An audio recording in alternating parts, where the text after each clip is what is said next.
Okay, so I think we'll make a start now. Welcome to everybody to our live demonstration. Today we're going to be talking you through the latest updates to our VARIO2 IP PoE products. We're also going to show you our new discovery management tool, DiscoMan, which we released a few weeks ago now. So again, to say thanks very much for joining us today. This is the second session which we've held today. It was great to get some, we were delighted with the numbers we got on this morning, and it looks like it's going to be a fairly healthy attendance for this one today as well. And great to see a mix of people from around the world on here as well, which is always nice to see. Just to introduce myself, my name's Callum Ryder. I'm the marketing manager here at Raytech, and also involved in the webinar today. We've got Dave Nolan, who's our software engineer, and Charlotte Loudon, who's also part of the marketing team. So as I said, the idea today is to show you the new features of VARIO2 IP PoE in a bit more detail. Charlotte and Dave are going to take you through some screen recordings to demonstrate that in a few seconds. And we'll also do the same for the DiscoMan tool as well. Before we get started, I'm just going to mention a few things, a few housekeeping rules. We will be publishing a recording of the webinar on our website after this. I think we'll be sharing it around with everybody afterwards as well, a recording of it. So you might find it useful to go back through, look at it in your own time, because I appreciate it can be a little bit hard to take in all at once. And so be rest assured that will be coming around afterwards.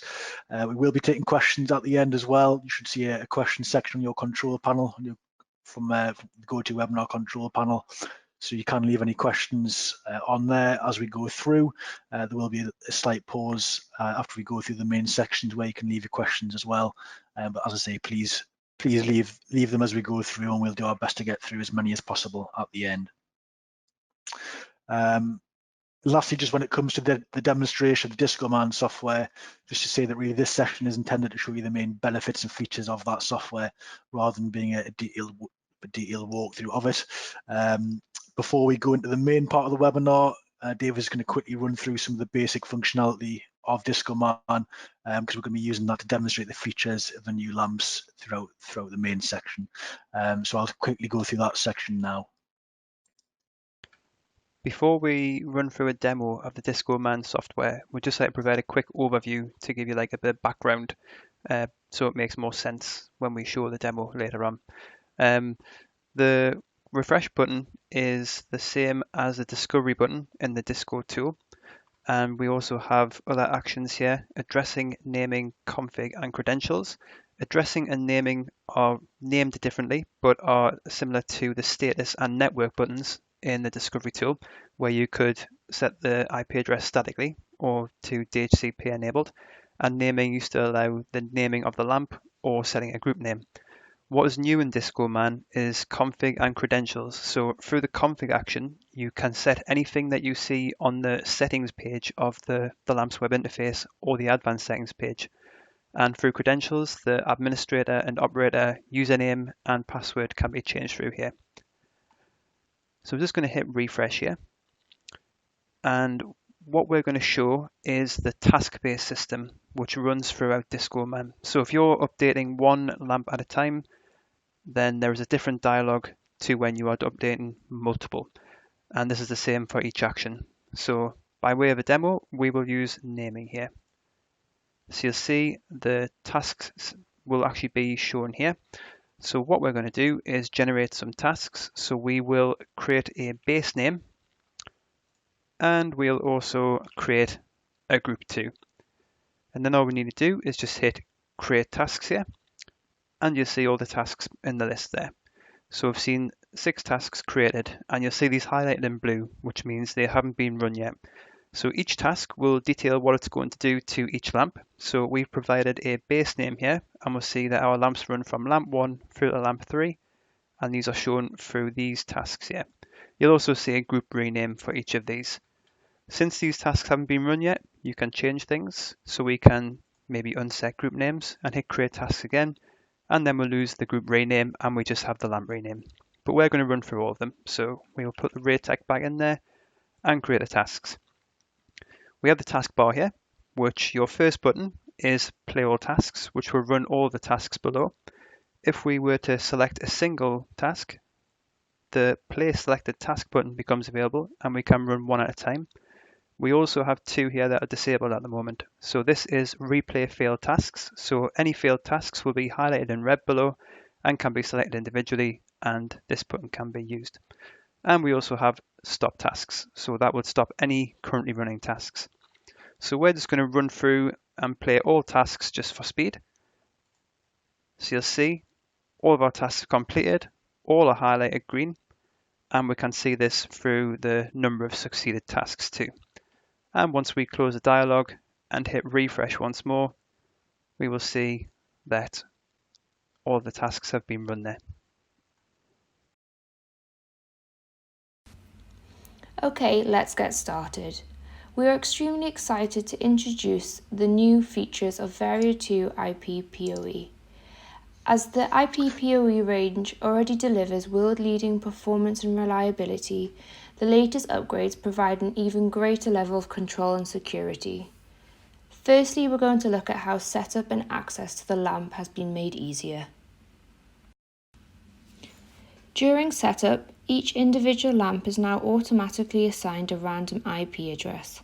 This ensures LAMPs are never lost during setup. This feature also increases the ease and speed of commissioning. Dave, please can you tell us how this is done? Okay, we're just going to demonstrate the easier setup and access. So it's going to hit refresh here, and you'll see we have one of our older lamps here with version 2.1.3 of the firmware, and our newer VARIO2 IP PoE with version 2.5.4. So what I'm going to do is just select both of these and head the address dialog.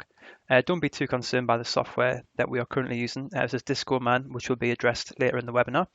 Just know for now that by doing this, we can set the address of two lamps here. So I'm just going to change both these to DHCP enabled, and then just refresh that. And you'll see that we just have the one lamp left here with a 169.254 address. So this is a new feature on VARIO2 IP PoE. They are DHCP by default, and if you have a DHCP server, then the lamp will get an address automatically. This is a nice new little feature because, as you see, as the older lamp has disappeared, the only previous way of getting that back would have been through a hard reset. So a pretty neat feature for VARIO2 IP PoE. Thanks, Dave. So VARIO2 IP PoE illuminators now provide users with more advanced diagnostics, access via the integrated web interface, information about the lamp's usage and history, such as the max voltage input, can now be recorded. Fault triggering is also a new feature added to the updates, whereby the user can detect faults using the external output. These new features allow users to obtain more detailed diagnostic information quickly and remotely, ultimately saving time and money. Please, can you tell us a little bit more about the advanced diagnostics? So we're now going to show some advanced diagnostics available in the new VARIO2 IP PoE firmware. So you see that the web interface looks largely the same here. If we just go on the diagnostics page, we'll see that we have some new fields here. So previously our diagnostics for lamp on and power connected only survived the power cycle. Our new one is lifetime statistics. So these will survive the lamp being switched off. We also have a max voltage as well, which is to try and detect problems in the field, such as over voltage when we get units back on an RMA perhaps. On the advanced settings, we've added some external output options down here. One that's probably of note is fault. So what will happen here, if there's a fault, then which is like an input voltage status fault or an LED fault, there'll be a signal put down the yellow and white wires of our multi-core cable, our external output. If we were to change the sense of this and make it open circuit high, there would always be a signal down those cables unless there was a fault. The reason why you may use this option here is that it will detect input voltage status problems, LED faults, and also power outs, which is a neat new feature that we have. Thanks, Dave. So we're now going to look at the security aspect of the new updates. With high levels of security being paramount for many applications, it was our mission to make the latest VARIO2 IP PoE illuminators more secure than ever. We've done this by offering stricter access control and access via a secondary HTTP port. A forced password change is now in place, meaning the users will no longer be able to use a default password when first accessing the lamp. The standard port 80 can be disabled and the lamp accessed via secondary HTTP port, decreasing the risk of the lamp being hacked. Dave, please can you show us how this works? Our new VARIO2 IP PoE firmware offers greater levels of security, which will be seen when you first log into the LAMP for the first time on the web interface. So typically you just enter your default credentials and you'll be straight into the LAMP. Now you have to change the default password. So we don't allow default credentials on the LAMP. On changing that, we can log in. In addition to this, if we head onto the network page, you'll see that there is an option to disable port 80 and have a secondary HTTP port. So what we could do is set up a secondary HTTP port and disable port 80 and save that. And then even if someone knows the IP address of your LAMP and attempts to go to it, it'll just time out. They need to know the secondary HTTP port to access the LAMP. So it's just a nice extra security feature, because if you don't know the secondary HTTP port, then you won't be able to access the web interface of this LAMP. Thanks, Dave. Another thing worth mentioning, VARIO2 IP PoE i8, W8 and Hybrid 8 variants are also now BT compatible and can be used with equivalent BT compatible power equipment and injectors. This brings new opportunities for the range and will allow the illuminators to be used as part of a wider range of security systems than ever before. So now that we've been through the updates to VARIO2 IP PoE, we'll now go on to demonstrate our new discovery and management software, DiscoMan. Replacing our old discovery tool, among other features, DiscoMan allows multiple lamps to be set up at the same time to increase ease and speed of commissioning. Dave, please can you tell us more about DiscoMan? We're now going to show you our new discovery tool called DiscoMan, but firstly we're going to show you the old tool to show you the features that it used to have. So previously we could discover lamps, and then on clicking these we could set the unit name, the group name and the network settings, DHCP, or set the IP address. The only trouble with this is that you could only set one at a time. If we highlight multiple, these buttons become disabled. So now moving on to DiscoMan, our new tool. If we just hit refresh here, in the same vein as the discovery tool, you can set up one lamp at a time, and it's just as easy as it was on the discovery tool, or you can set up multiple. So if we select all of these and we just want to set the IP address starting from 2.80, you'll see it's going to set the IP address of these lamps sequentially down to 2.84. So if we just run these tasks and hit refresh, we'll see that our lamps have all been given that IP address. The same can go for naming. We have a few hybrids in here, so I'm just going to pick out the single wavelength lamps here, and we'll call these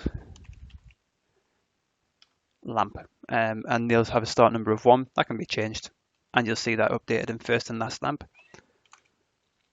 And we'll maybe have a group name of Raytech. So if we create the tasks, you'll see that the lamps are named sequentially, and this is based on the IP addresses too. So 81, 82, and 84 there as well. And you've got all the group renames as well. So if we just run those tasks through, all succeeded, we have those lamps renamed. And we'll go to the other two, which are hybrid lamps. So we may opt to call these Hybe. And we might just give them a Raytech Hybes group there. So if we run that through, all of our lamps are then named. A new feature that we have in DiscoMan is the ability to set the configuration and credentials. So there's actually no need to visit the web interface of lamps to set them up. So just as an example, let's take these ones here, and we want to set these to VMS mode and run this through. And since it's our new lamp, we want to set the credentials here to be just to avoid being forced to do this on every web interface if we do need to actually visit them for diagnostic purposes. So we have these here, and we can now just hit enter and open all 3 web interfaces at once. If we very quickly just log into these, we can confirm that each one is in VMS mode. So that configuration setting has been applied to each lamp that we've seen there. And all settings are available as well. as you've seen in the DiscoMan software. So you can change the photocell trigger, external input, deterrent mode, and advanced settings there. So now we have a tool that makes it so easy to set up multiple lamps. So this is great if you have like maybe 20, 40 lamps. It can all be done through DiscoMan, and you don't have to do each one at a time. So thanks, Dave and Charlotte, for taking us through that. We are going to come to questions fairly shortly. I'm going to do a quick recap first of the points which Dave covered. But please, if you do have questions, start getting them in now, and they'll be there for us when we get them at the end. So again, just on the control panel, if you go to webinar pane, and you can open questions there and type your questions in. So please do that when you have a second. So switching back to my screen now. Again, as just said, I'm going to do a quick recap while we're waiting for those questions to come in, and I'll also touch on the availability of these products as well, which may be of interest to you. So we'll firstly recap on the new features for the upgrades to the lamps. So we've talked about the easiest setup and access, and in particular the auto IP feature, which ensures you never lose the lamp on your network, as Dave demonstrated by changing lamps to DHCP enabled. So that ensures that the lamps can't be lost, and save you having to do a hard reset, which you might have to have done on the previous system. Improvements with diagnostic capabilities. We now have those lifetime statistics which stay with the lamp after it's been switched off. There's also the fault triggering, which allows you to detect things like LED faults and power outs of individual lamps from a remote location. That's again a big step forward on what we had previously. And lastly, more security. So from the stricter access control and password settings, but also that ability to access the lamp from a secondary HTTP port and to disable port 80 if it's required. So that ensures you can only allow access to those who actually need to access the lamp.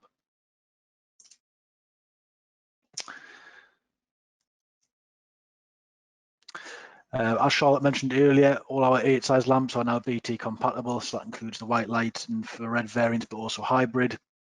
So that hopefully now opens up some new opportunities in terms of the equipment you're able to use with these particular lamps.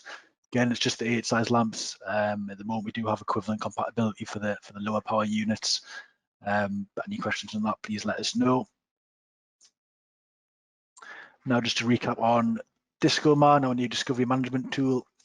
So I think possibly the biggest benefit, which Dave took you through there, was the ability to set up multiple lamps at the same time. So that is a significant step forward from our existing discovery tool, and it should help us save a lot of time and cost during setup and commissioning. So that, like I say, is probably the biggest benefit of the new DiscoMan tool. Going a bit further than that, you can now also configure your lamps within the tool. So again, without having to go into the web interface for each individual lamp, you can control that as a group, change configuration settings as a group within the DiscoMan tool. And you can also rename lamps or assign them to clusters based on where they might be installed on site. And again, just making that whole process of setting up the lamps and ongoing management far easier than it would have been previously. And lastly, we've tried to make it as user-friendly as possible. I think the nature of the tool and the ability to set up multiple lamps allows that naturally, but we've also made sure that it's just as easy to use if you're setting up single lamps. And a feature of DiscoMan is that fixed action bar at the top of the tool, which allows you easy navigation between the different areas and the different functions of the tool. And lastly, just to mention availability. So the changes that we've discussed today have been implemented via a new firmware version for the lamps. And that firmware is now present on all new orders. So anything which is shipped from Raytech for VARIO2 IP PoE products. So if you want to check that firmware version, you can do so through the DiscoMan tool, or the web interface, which we've been through today, which Dave has shown you, or you can also check the serial number of the physical lamp if you prefer to do that, which you can see on the details of on the screen there. All the resources we've talked about today are available to download from our website, raytechcctv.com. The firmware itself is available to download. So if you go to the software section of the website, that means you can, if you have an existing IP PoE lamp, you can actually upgrade that to the new firmware and benefit from the new features which we've been through today. The only feature which that doesn't apply to is the BT compatibility, which is actually a hardware change. But again, if you want to check on the status of that, you can do so via the serial number, again, which is on the screen there to check. But all new lamps which are shipped from Raytech or have a serial number later than the one on the screen will have the BT compatibility as standard. DiscoMan is also available from that same software section of the website, and all our product documentation has also been upgraded to reflect these changes. So that includes installation guides for each product, and there's also a more detailed user guide for DiscoMan if it's required. Like I said earlier, if you have any questions about this, then please let us know, whether it's on this webinar today, or if you want to speak with us offline. We are here and happy to talk it through with you. So please get in touch with us if there's anything you want to know a little more about. We're now going to go to the Q&A section. Me and Dave will turn on our webcam just so you can put a face to the voice. Hi everyone. So we did have some questions come in earlier, so thanks for those. Like I say, if you have any more, please put those into the questions section and we'll do our best to cover them all. Dave, one of the questions we've had through is from Toby, which is, would you recommend configuring the lamp through DiscoMan or through the web interface? I would recommend configuring your lamps through DiscoMan. You can pretty much configure everything apart from advanced network settings such as gateways and domain name servers. So anything that you see on the settings webpage or the advanced settings can be done through DiscoMan and can be done very quickly. Great. One of the other questions we've had about, so you talk about the secondary HTTP port access. So another question is, are there any drawbacks to disabling port 80, which you talked us through earlier? I guess you need to remember what your secondary HTTP port is to ensure you can access the web interface. But here at Raytech, we found a kind of scanning tool that was scanning port 80 for network devices a while back, and our lamps did show up on that. So by disabling port 80 and using a secondary HTTP port, it does mean that Raytech devices can't be scanned by these tools, and you do need to know the secondary HTTP port to access the lamp's web interface. So it's just a really good security feature there. Great, thank you. Another question here, this one's from Harris. Does DiscoMan work with older lamps? It does. There is some compatibility with the config side. As you saw, there was some new features on the advanced settings, new external output options. So those couldn't be set on the older lamps that we have, the VARIO2 IP PoE.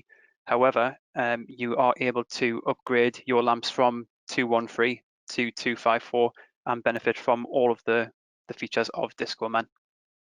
Great, thank you very much. Another question which is a similar vein, can I upgrade the firmware of my older lamp so I can access the new features? Yes, that's correct. You can upgrade the firmware and you'll get the advanced diagnostics, the additional advanced settings options. The only thing you won't get is the BT compatibility. As Callum mentioned previously, that is a hardware change to our 8 size unit. So that is something you won't get through a firmware upgrade, but everything else you've seen today will be available in the new firmware that you can upgrade to. Yeah, thank you. Just to mention as well, there are 2 firmware versions on the website. So if you have an eye or a white light variant, there's a firmware version for that, and then also a separate one for a hybrid lamp if you're using a hybrid variant. So again, they can be accessed through the software section on the website. Question from Roberto about fault triggering. Will the unit detect LED faults automatically, or does it require a manual command to be sent? Okay, so previously this used to take a manual command using our HTTP API, but with that being a command and a response, you would have to send that multiple times just to get a refresh on the LED or input voltage status. With the new thing that we have on the external output, it makes it completely automatic. So you can set that up, have your external output set to fault, and then it will automatically detect the LED input voltage status and power out as well. Great, thank you very much. That seems to be most of the questions we've covered now. There's a couple from this morning which we'll quickly go through as well because they might be useful for people. But just to say, if you do have any more questions, please get them in so we can try and answer them. So one of the questions we had this morning, Dave, was are there any third-party integrations for the lamp? Yes, we have quite a few. So VMS-wise, we have Milestone X-Protect and Siemens Surveillance.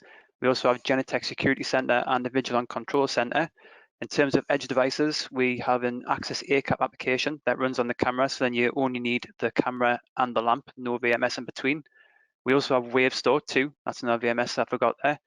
The good thing with these lamps, the HTTP API we have means that wherever you can send a HTTP command, you can integrate with a lamp. So it's a nice sort of thing to cover a lot of bases for us. Great, thank you very much. And then another one we had this morning was, is there an API or an SDK available? Yes, we have two. So we have a Windows API, which is what DiscoMan is built on top of. However, we like to try and push people toward the HTTP API, which is a lot easier to work with and usually suffices for most people's needs. And just like a nice little software plug, we do have a HTTP command creator, which makes it easy to create these commands and actually demo them. Like that's another piece of software we have available from the software section of our website. Great, thanks very much. So that is all the questions now. So I think me and Dave will turn off our webcam just so we're not left on the screen, but we will stay on for 5 or 10 minutes. So if you have any more questions, please get them in. But other than that, just to say thank you very much for attending. If you don't have any questions right now, of course, you can send them through afterwards and we'll pick those up with you. But again, just say thank you very much and appreciate you taking your time out to attend. So thanks very much. Bye for now.